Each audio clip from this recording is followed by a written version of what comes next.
بسم الله الرحمن الرحيم سبح اسم ربك الأعلى الذي خلق فسوى والذي قدر فهدى والذي أخرج المرعى فجعله غثاء أحوى سنقرئك فلا تنسى إلا ما شاء الله إنه يعلم الجهر وما يخفى ونيسرك لليسرى فذكر إن نفعت الذكرى سيذكر من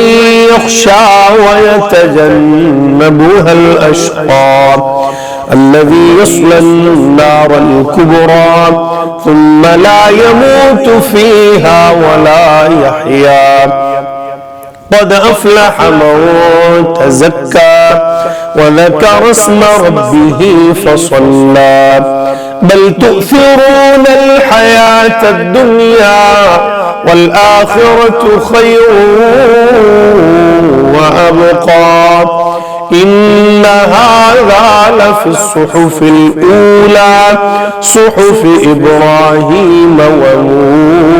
وموسى.